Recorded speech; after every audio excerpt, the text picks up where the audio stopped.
Hello, everyone. Thank you very much for joining us today for Campos's webinar on decoding TSA's later cybersecurity directive that came out a couple of months ago. My name is Omar Awad. I am the EINC director based out of Denver, Colorado at Campos. I've been here a little bit over a year. I have about 17 years of experience in electrical engineering, instrumentation, and controls. A little bit about Campos and the background. Campos was founded about 15 years ago, 16 for keeping close tabs.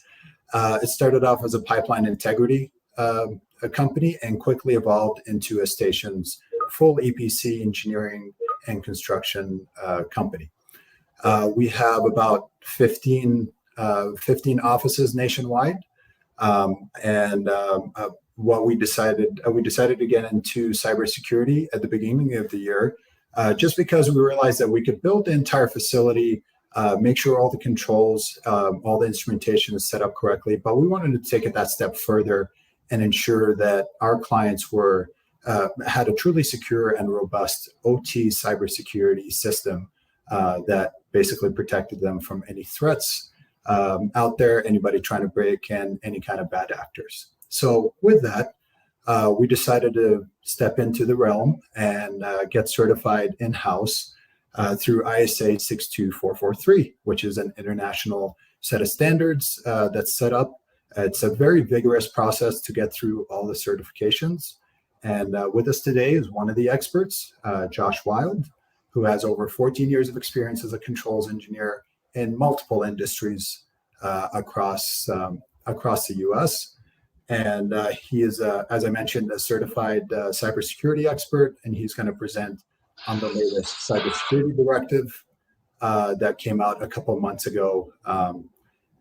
This will be a one-way street where we don't want to kill you with PowerPoint presentation, but if you do have any questions that pop up along the way, please feel free to put it in the comments section. We do have a couple of other cybersecurity experts as well, Dave Abrams and Brandon Anderson, ready to respond to your questions and help you along the way. So with that, I'll introduce Josh Wild. And Josh, if you could take the presentation from here. Awesome. Thanks, Omar. Really appreciate the introduction. One point I did want to make, Omar had mentioned, we started our cybersecurity team much in response to the Colonial Pipeline hack that happened recently. And we decided that we needed to build our cybersecurity team around senior automation and controls experts so that we make sure that our team really understands these systems that we're trying to protect. So we'll dive into this. We're going to cover a lot of ground really quickly because we do want to be respectful of everybody's time. So quick recap of current events and kind of bring everybody up to today. So May 2021, Colonial Pipeline was hacked. It shut down 5,500 miles of pipeline. And to say that it caused widespread issues was kind of an understatement. I think we all saw this on the news. And I think when we talk about, I think when we talk about the federal government, we talk about them moving kind of slow most of the time. But in this case, they actually responded very, very quickly. And Pipeline 2021-01, that's first security directive, was issued that same month.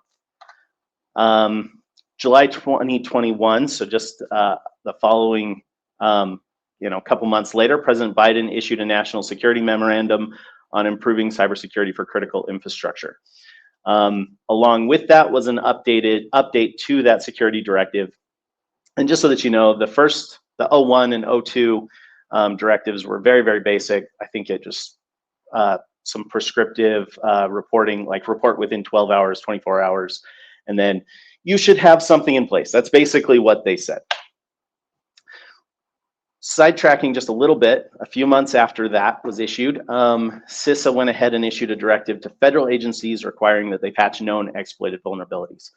This is specifically vulnerabilities that nation-state actors are using on a day-to-day basis to infiltrate critical systems.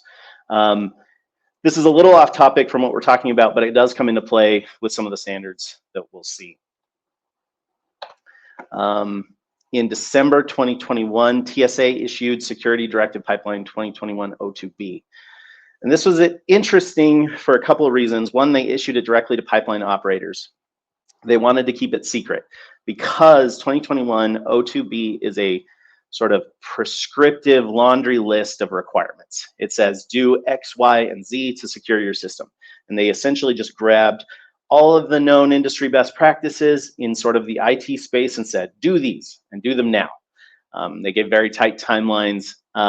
They got a lot of criticism for this security directive. I'd love to dive into it more with you at another time. But what we're really here to talk about today is just July 2022, so just recently, TSA issued Security Directive Pipeline-2021-02C. And they issued this one to the public because it was no longer giving a laundry list of requirements. Instead, it's performance-based. So instead of saying do X, Y, Z, they're saying these are the outcomes we want to achieve. Now you tell us what's going to work for your system.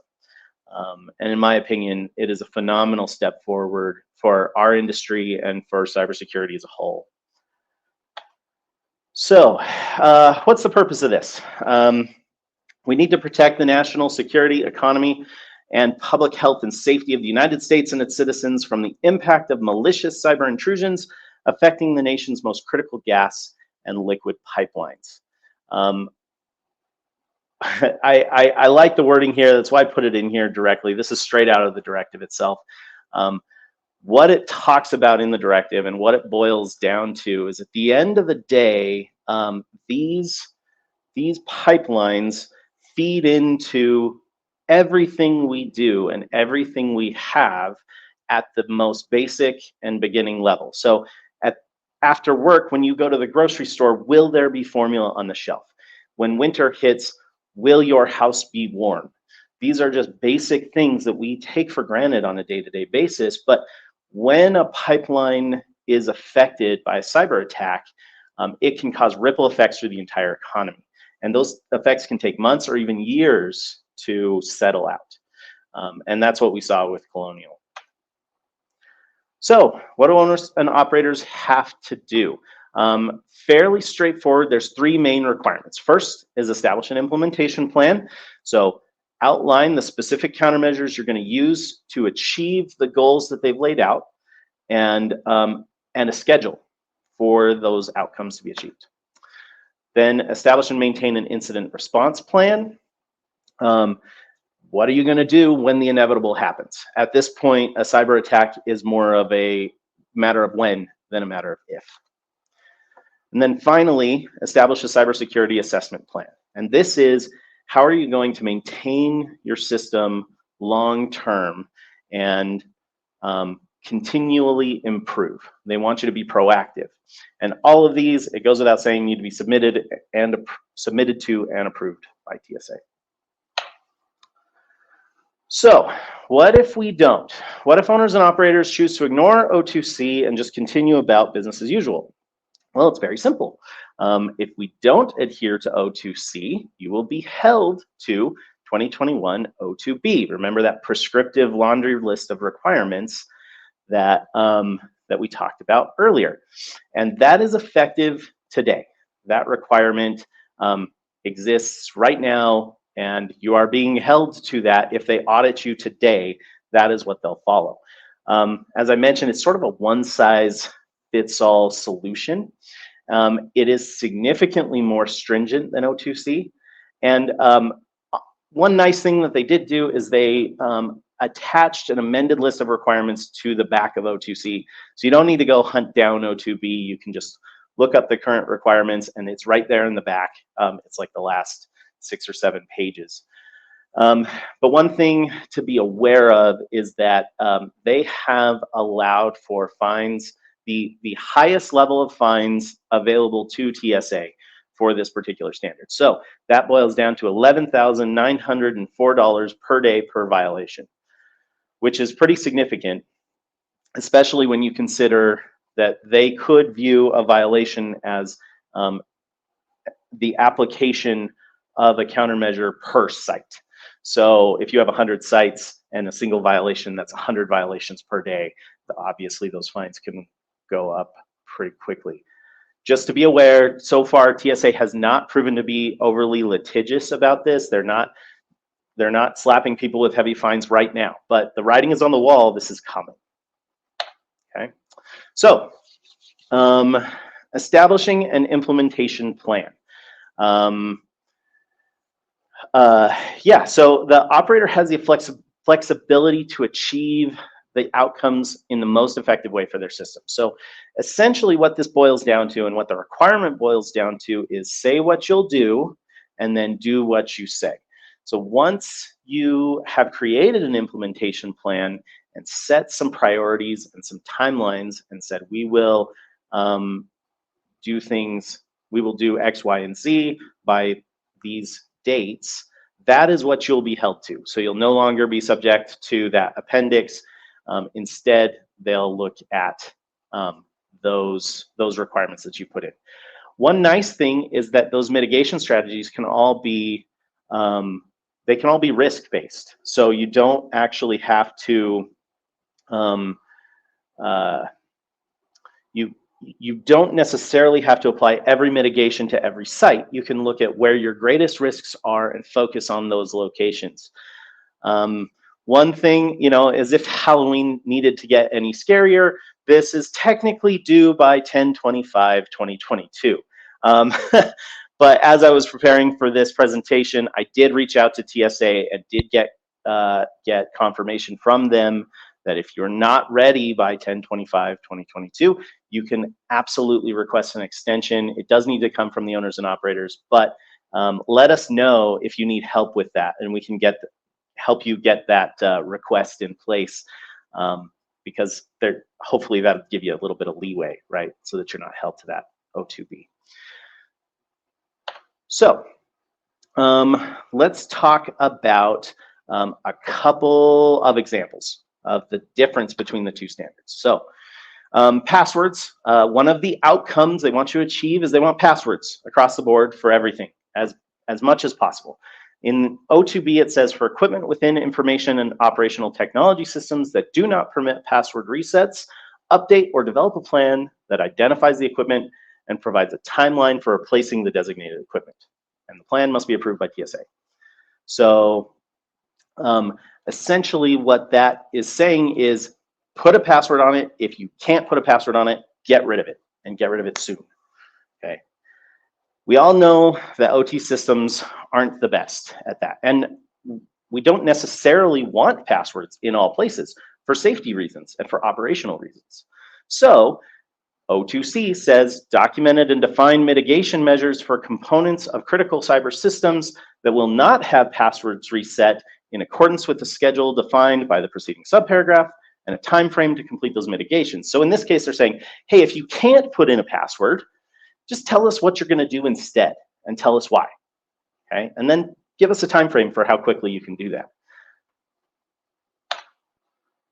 Let's talk about patches. I love this example. It kind of cracks me up a little bit. The old requirement said you have 15 days to install all critical patches and essentially 30 days to install everything else, including those for known exploited vulnerabilities. That's a pretty onerous requirement, especially when you consider OT systems and how sensitive they can be to firmware and software updates. I've watched equipment go haywire when installing a firmware update. So these need to be tested and need to be very carefully thought out. So the new requirement is way more flexible, much, much more flexible. It says have a patch management strategy, have a risk methodology to categorize those patches. So not every patch is created equal and not every patch needs to go into place. Prioritize the known exploited vulnerabilities. So we know that these are being used today, so get those in, but the rest of them, we might be able to wait a little bit. And then provide a description and timeline of additional mitigations for systems that cannot be patched. For example, if a PLC can't be patched, but a firewall is very simple to patch, you might patch your firewalls within a week, but leave your PLCs unpatched, but they are protected by said firewalls. So that's just an example of how that could be done. So the next step is to develop an incident response plan. This is essentially, I love this quote. It says, everybody has a plan until they get punched in the mouth. All right. it's very easy to sit back and say that we'll be just fine if something happens. We'll be just fine. I think we've got some backups. But the question is, do you actually have a step-by-step procedure to follow? Do you know who's going to be involved in the recovery team? Have you tested that? Do you know who's not going to be involved in the recovery team or who won't be notified? Because if it's an insider threat, you don't necessarily want to let them know you found them. And then how can you isolate systems? Colonial Pipeline, I'm going to go back to it a little bit. They're a great example. Had they had a good procedure in place to isolate their OT system from their IT system, they may not have had to shut down in the first place. It's easy to sit back and look at it through hindsight, but that's just one example, okay? So the next step is to establish a cybersecurity assessment plan. So this plan needs to be submitted annually and should be updated regularly. Really what they're trying to get at for owners and operators is they want you to be proactive. You can't manage what you don't measure. So gap assessments, threat intelligence, vulnerability assessments, system testing like red team and purple team testing, and performing audits of the system. Okay, but what they want is they want a plan in place. They want you to describe how you're going to do it, and then they want you to demonstrate that you're adhering to your plan. To me, I feel like that's a completely reasonable request. So some of the benefits of adopting 2021-02C and frankly doing it as quickly as possible. It's a performance-based standard. You're achieving specific outcomes, which means you're going to get the safety and security that your system needs. You're going to begin this continuous improvement process, right? You're going to continually move forward. It is in line with all industry standards and best practices, and everything that I have seen and read shows that this is exactly what all of the standards are moving towards, is that this proactive, know your system, make a plan, implement countermeasures, and then update that as you go. And then again, setting your own metrics and timelines, to me, I feel like this is critical because you know your system, you know your teams, you know your operations. So no one can tell you, you have to do this in 180 days. Maybe that's not practical, or maybe you can do it in 20. So let's look at things from a more holistic approach. And then obviously, aside from reducing cybersecurity risk, reducing the risk of fines, at this point, everybody is pretty much at the mercy of TSA and them being patient with everybody. The statement along the bottom, past performance is not indicative of future results, is very key when we're talking about cybersecurity. Essentially, when you think of safety, you can look back 50 to 100 years at accidents and incidents that have occurred, and you can tell from those how things are going to behave in the future, right? Slips, trips, and falls, we're all super familiar with it. We know statistics. We can talk about events per 100,000 man hours or whatever. With cybersecurity, it doesn't work that way. Unfortunately, this is all very, very new. And it's really only been a consideration for like the last decade, especially for OT systems, operational technology. When new attacks and new processes and new threats arrive, they're happening daily and they're completely evolving. Ransomware wasn't even an issue really a year ago, and now it's one of our biggest concerns. So like I say, it's a threat landscape that is constantly evolving and constantly changing. So we have to evolve with it and make sure that we are we're moving with the times. So quick plug for Campos EPC. Our team can assist with all of these deliverables. We can help you actually develop the documentation so that you're in compliance with these TSA regulations, and help with the communications with TSA.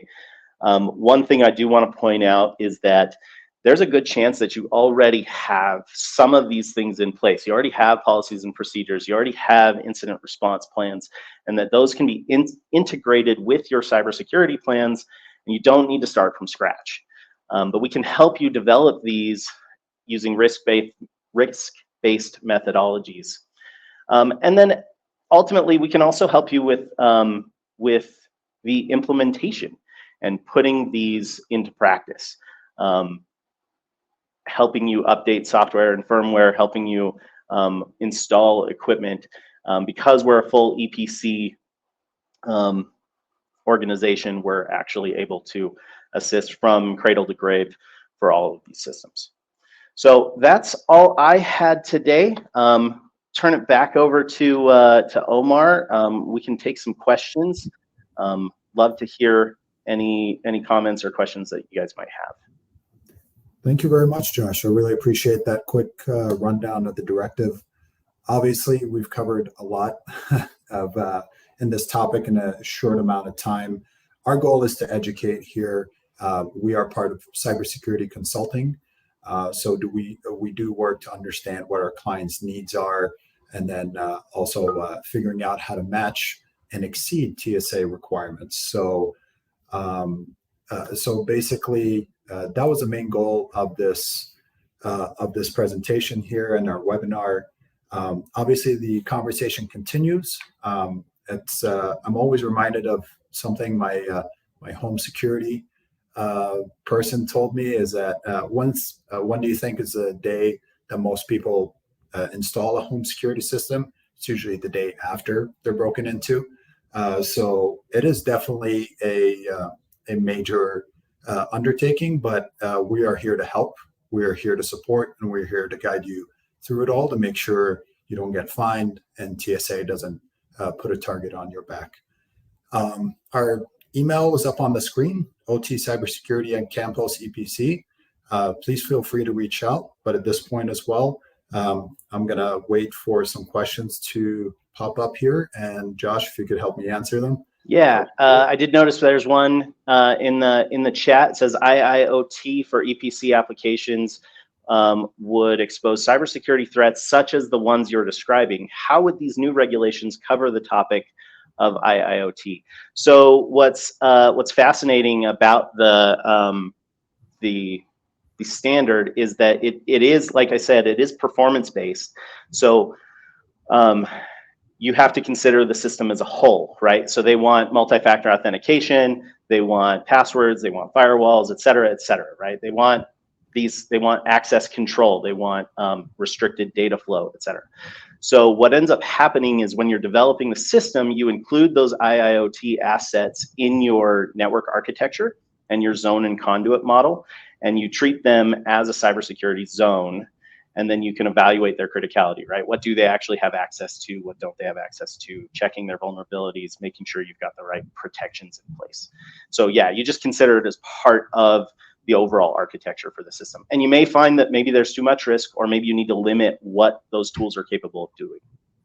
I hope that answers your question.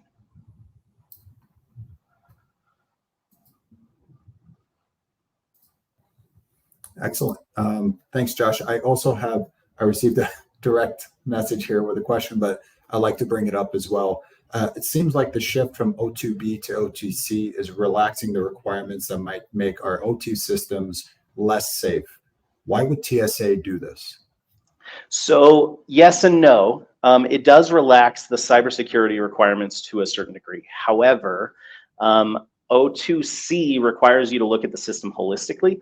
One of the main criticisms with O2B is that it can, it actually can cause more risk to the system. For example, I mentioned it before, needing to patch firmware within 15 to 30 days.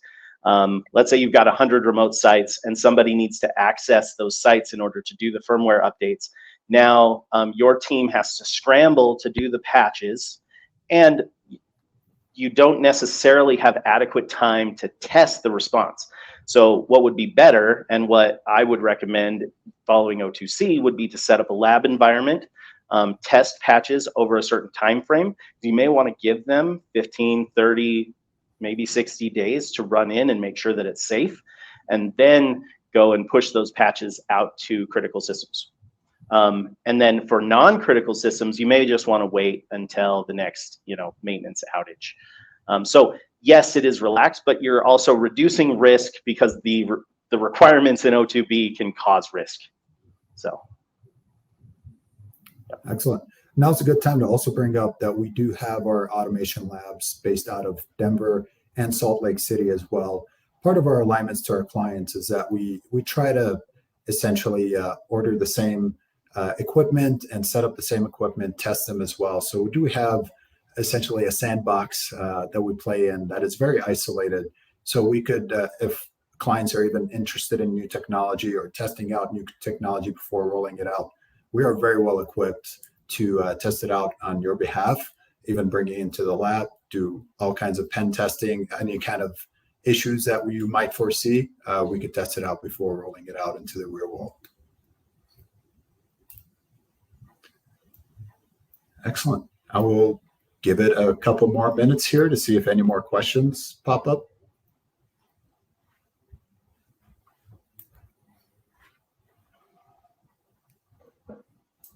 Great. Great questions so far. Yeah. I guess I can talk while, because I like that last question a lot, because it does feel like they're just sort of relaxing things a lot, but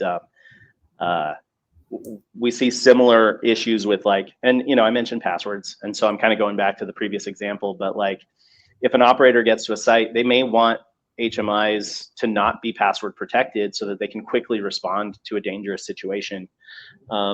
So in that, if there's a safety concern and there's another hazard involved, you may want to not have passwords. Let's see, it looks like another question came up. Do you anticipate further changes in the OT cybersecurity regulations? Absolutely. The regulations are going to change very quickly and just going to continue to evolve. The hope is that we can continue to move forward and be proactive, and I think that's all anybody's really asking for in this space.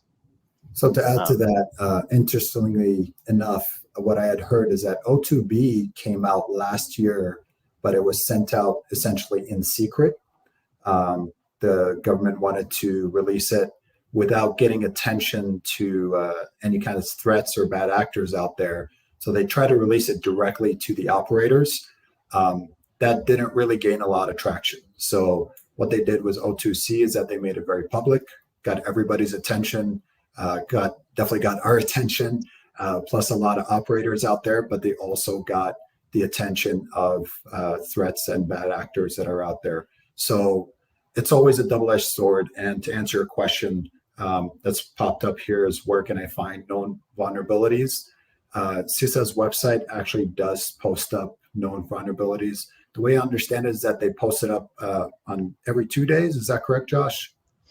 I've noticed them kind of come up as they come up, as quickly as they can post them, they post them. Yeah. I don't think they wait on that. It is a .gov. It is open to the public, which once again, like I said, it's a double-edged sword. You tell people what they need to fix, but you're also telling people how they could break in. So it's all about knowledge and trying to be ahead of the threats, as Josh has mentioned.